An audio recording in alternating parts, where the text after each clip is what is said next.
नमस्कार, union channel में आपका स्वागत है। आज की यह शैक्षणिक वीडियो जिसका विषय है हमारा सौरमंडल। हमारा विषय है हमारा सौरमंडल। यह सभी कक्षाओं के लिए उपयोगी है। सौरमंडल क्या है? आकाश में सूर्य के चारों ओर अनेक आकाशीय पिंड चक्कर लगाते रहते हैं।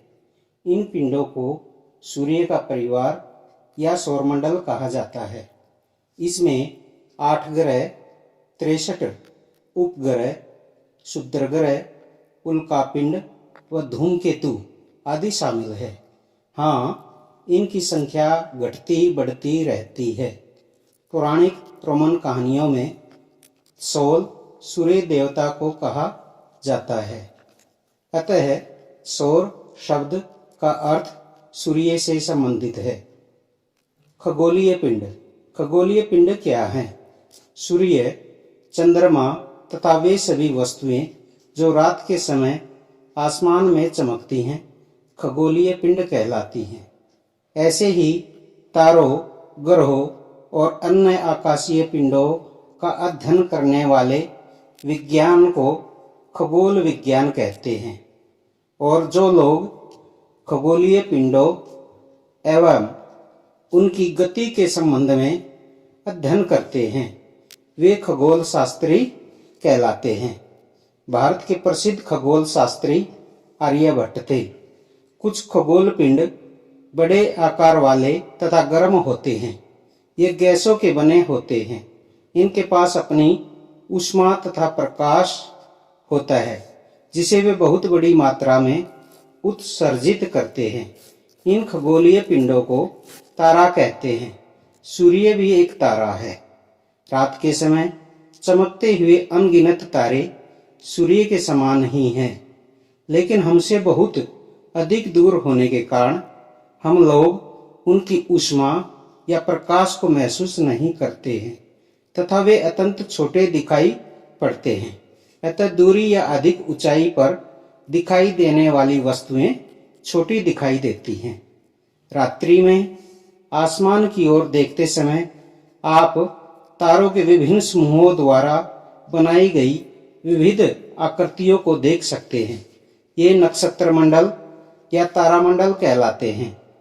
बिग बियर या अर्सा मेजर बहुत आसानी से पहचान में आने वाला नक्षत्र मंडल है।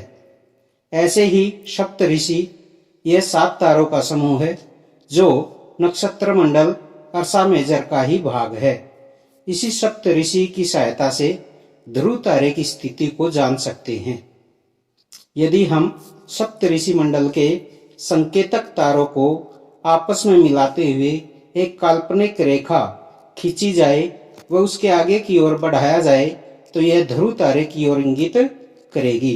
यह ध्रुव तारा हमेशा उत्तर दिशा में सबसे चमकीला होता है, इसलिए इसे उत्तरी तारा भी कहते हैं। यह आसमान में हमेशा एक ही स्थान पर रहता है। अब हम आकाशगंगा, मंदाकिनी और निहारिका के बारे में जानेंगे। आकाशगंगा। क्या आपने तारों वाले खुले आकाश में एक ओर से दूसरी ओर तक फैली चौड़ी सफेद पट्टी की तरफ एक चमकदार रास्ते को देखा है? यह लाखों तारों का समूह आकाशगंगा कहलाता है।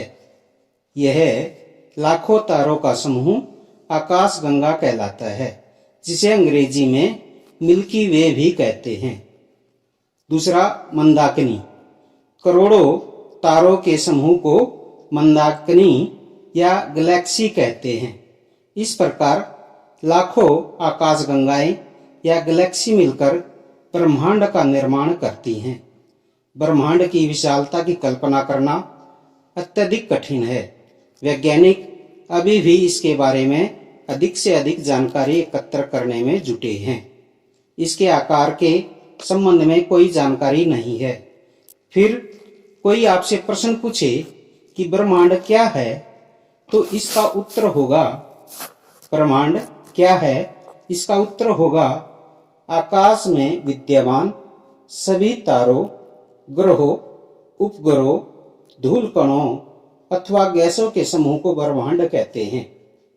हमारा सौरमंडल इसका एक छोटा सा भाग है और सौरमंडल में पृथ्वी इसका और भी छोटा सा रूप है। सौरमंडल का मुखिया सूर्य है। सूर्य सौरमंडल के केंद्र में स्थित है। यह बहुत बड़ा व अत्यधिक गैसों से बना है। इसका खिंचाव बल या गुरुत्वाकर्षण बल ग्रहों को नियंत्रित रखता है। सूर्य सौरमंडल के लिए प्रकाश एवं ऊष्मा का एकमात्र स्रोत है, लेकिन हम इसकी तेज ऊष्मा को महसूस नहीं करते हैं, क्योंकि सबसे नजदीक का तारा होने के बावजूद यह हमसे बहुत दूर है। सूर्य पृथ्वी से लगभग 15 करोड़ किलोमीटर दूर है।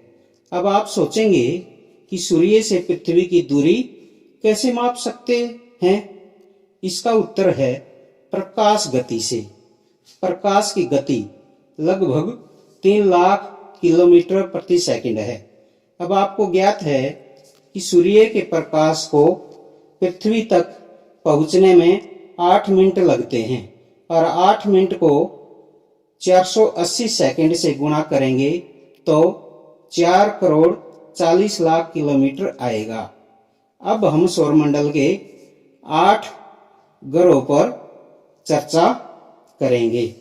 ग्रह वे आकाशीय पिंड जो सूर्य के चारों ओर परिक्रमा करते हैं, उन्हें ग्रह कहते हैं।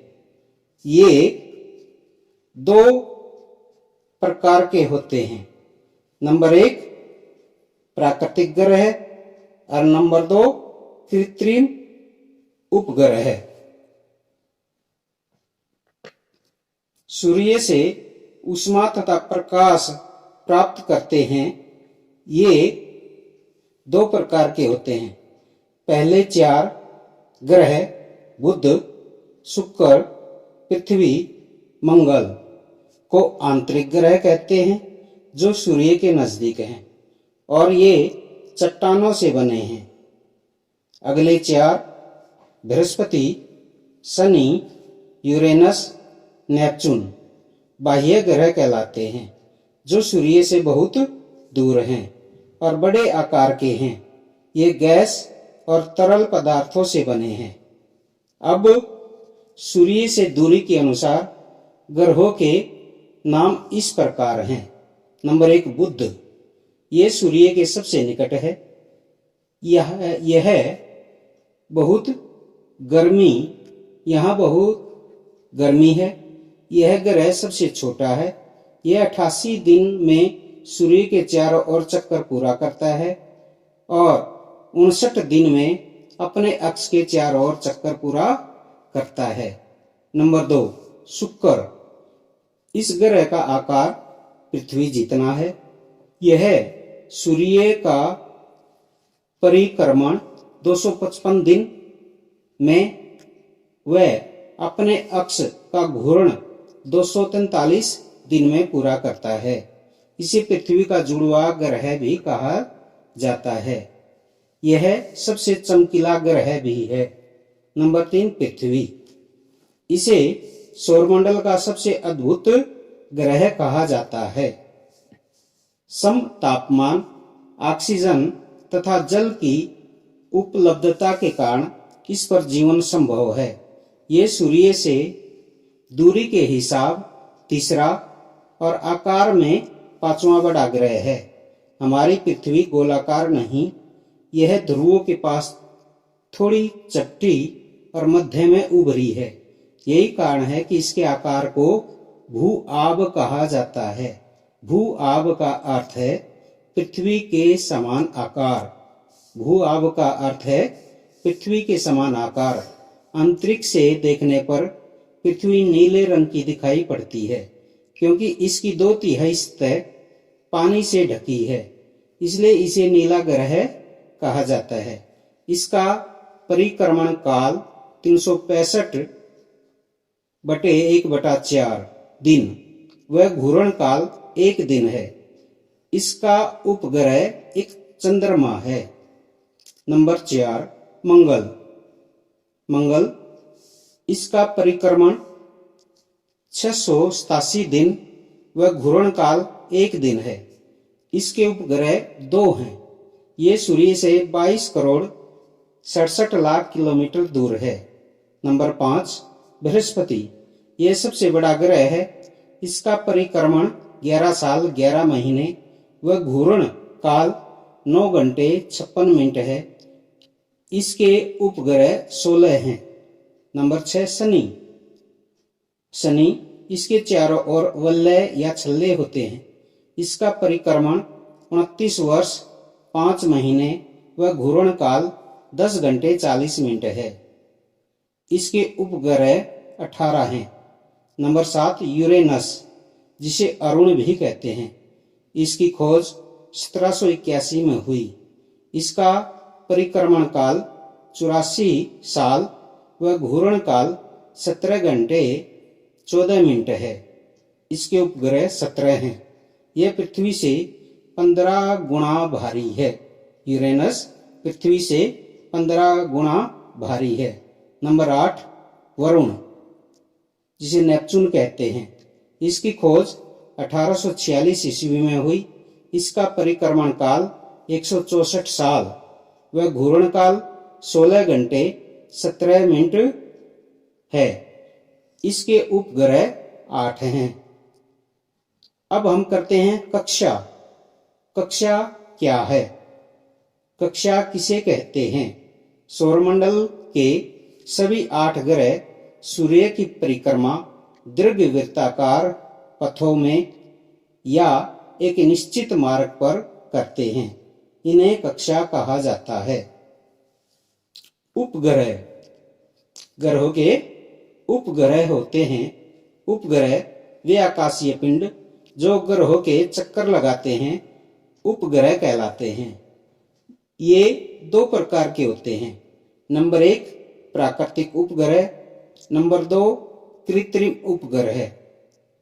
प्राकृतिक उपग्रह जो प्रकृति प्रदत्त हैं उन्हें प्राकृतिक उपग्रह कहते हैं। और ये बुध और शुक्र के कोई प्राकृतिक उपग्रह नहीं है। पृथ्वी का 1, मंगल के 2, बृहस्पति के 16, शनि के 18, यूरेनस के 17, नेपच्यून के 8 उपग्रह हैं। वैज्ञानिकों नंबर 2 कृत्रिम उपग्रह वैज्ञानिकों द्वारा बनाए जाते हैं। ये उपग्रह वैज्ञानिकों के द्वारा बनाए जाते हैं जिनका उपयोग ब्रह्मांड के बारे में जानकारी प्राप्त करने व पृथ्वी पर संचार माध्यम के लिए किया जाता है। इसे रॉकेट द्वारा अंतरिक्ष में भेजकर कक्षा में स्थापित कर दिया जाता है। जैसे भारतीय उपग्रह हैं इनसेट, IRS, एडुसैट, चंद्रयान आदि हैं। चंद्रमा, अभी हमने उपग्रह पढ़ा है और हमारी पृथ्वी का एक ही उपग्रह है चंद्रमा। चंद्रमा हमारी पृथ्वी का एकमात्र प्राकृतिक उपग्रह है। यह हमारी पृथ्वी से लगभग 3,84,400 किलोमीटर दूर है। चंद्रमा का व्यास पृथ्वी के व्यास का केवल 1/4 है। यह इतना बड़ा इसलिए प्रतीत होता है क्योंकि यह हमारे ग्रह से अन्य आकाशीय पिंडों की अपेक्षा नजदीक है। हम हमेशा चंद्रमा के एक भाग को ही क्यों देख पाते हैं? प्रश्न आता है, हम हमेशा चंद्रमा के एक भाग को ही क्यों देख पाते हैं? इसका उत्तर है, चंद्रमा पृथ्वी का एक चक्कर लगभग 27 दिन 7 घंटे में पूरा करता है और वह अपने अक्ष पर भी एक चक्कर 27 दिन 7 घंटे में पूरा करता है। इसके एक समान समय के कारण पृथ्वी से हमें चंद्रमा का केवल एक ही भाग दिखाई पड़ता है। चंद्रमा पर पानी वह वायु नहीं है, इसलिए यहाँ जीवन असंभव है। इसकी सतह पर पर्वत, मैदान व गड्ढे हैं जो चंद्रमा की सतह पर छाया बनाते हैं। पूर्णिमा के दिन चंद्रमा पर इनकी छाया को देखा जा सकता है। चंद्रमा पर पहली बार 21 जुलाई 1969 को नील आर्मस्ट्रांग गए। चंद्रमा पर पहली बार 21 जुलाई 1969 को नील आर्मस्ट्रांग गए और पहला भारतीय राकेश शर्मा 3 अप्रैल 1984 को चंद्रमा पर पहुंचे। चंद्रमा की बदलती हुई आकृतियों को चंद्रकलाएं कहा जाता है। इस परिक्रमा के समय जब चंद्रमा सूर्य तथा पृथ्वी के बीच आ जाता है तो वह बिल्कुल दिखाई नहीं देता। इस स्थिति को अमावस्या कहते हैं। और जब पृथ्वी चंद्रमा और सूर्य के बीच आ जाती है तो पृथ्वी से हमें चंद्रमा की संपूर्ण आकृति दिखाई देती है। इस स्थिति को पूर्णिमा कहते हैं। आगे है क्षुद्र ग्रह। क्षुद्र ग्रह मंगल और बृहस्पति की कक्षाओं के बीच पाए जाने वाले असंख्य अत्यंत छोटे छोटे पिंड जो सूर्य के चारों ओर चक्कर लगाते हैं क्षुद्र ग्रह कहलाते हैं। इन्हें बौने ग्रह भी कहा जाता है। सीरस सबसे बड़ा क्षुद्र ग्रह है। अब प्लूटो को भी क्षुद्र ग्रह में शामिल कर लिया गया है। उल्का पिंड सूर्य के चारों ओर चक्कर लगाने वाले पत्थरों के छोटे छोटे टुकड़ों को उल्का पिंड कहते हैं। इन्हें कुछल तारा भी कहते हैं। ये पृथ्वी के संपर्क में आकर वायु घर्षण से जल जाते हैं जिससे चमकदार प्रकाश उत्पन्न होता है।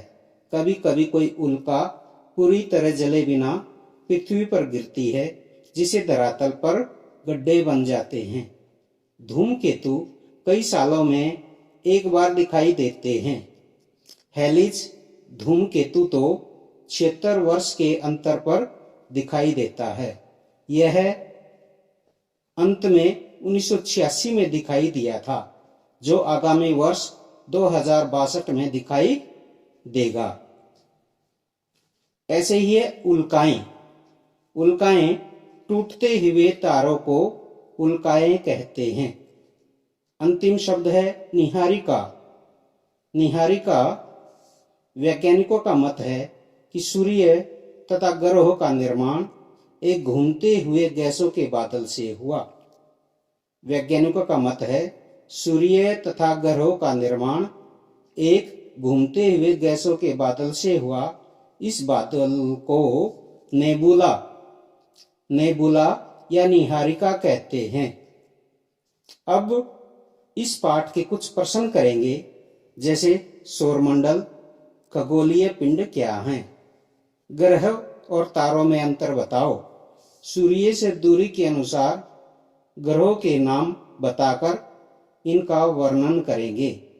ब्रह्मांड, कक्षा, उपग्रह, क्षुद्र ग्रह, उल्का पिंड, उल्काएं और निहारिका को परिभाषित कर बताएंगे तो हमारा सौरमंडल वीडियो सफल हो जाएगा। शिक्षित भारत, उन्नत भारत। जय हिंद, जय भारत।